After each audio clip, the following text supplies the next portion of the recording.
ทักทายสบายดีเนาะวันนี้เรามาอยู่แถวนาทมเลยเนาะหลังมอสอเลยเนาะเปิดการก่อสร้างกำลังเทคลองนั้นคลองน้ำเนาะอันนี้เป็นจุดที่หนึ่งเนาะอันนี้เป็นจุดสร้างปูทางคอนกรีตเนาะจนฮอดไฟแดงทาง19เนาะ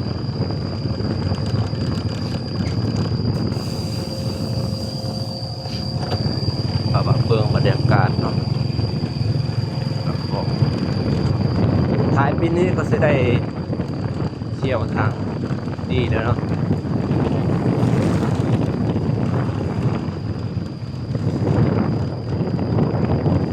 บ้านจุดต่างๆมันก็ละจุดก็เห็นฟ้าปกอย่างเรียบร้อยแล้วเนาะ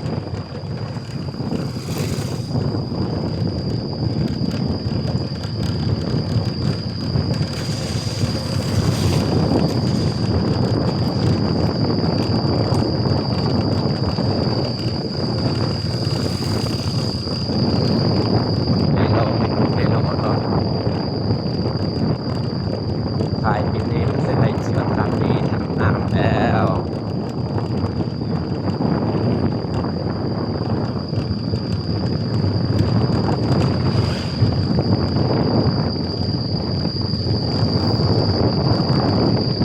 นี่เป็นกำลัง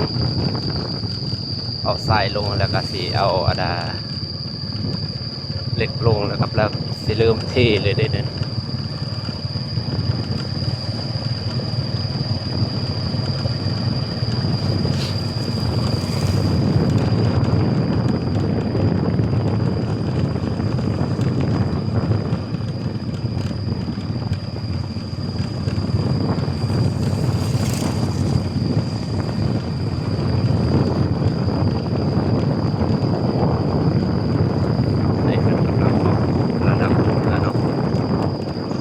นี่กำลังปรับระดับ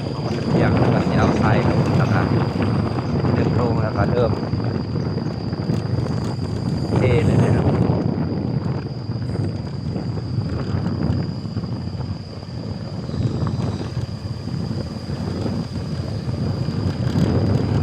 ถ่ายคนที่2 5ก็ได้เชี่ยวทางดีแล้วเนาะ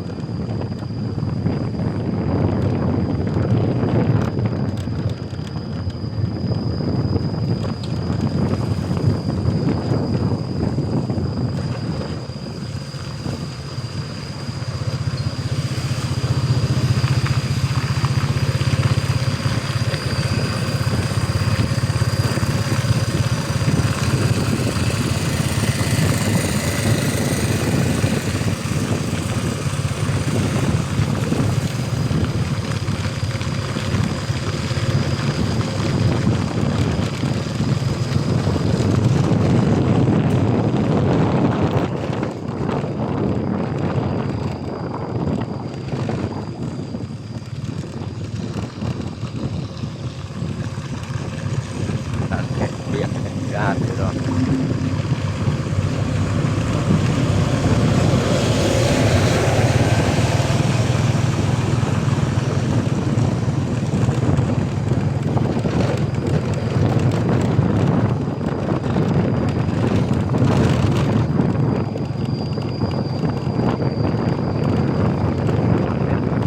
ฝากนึกเบื้องนี้เป็นผู้คนกินเยอะนะนั่นเองฝากเลย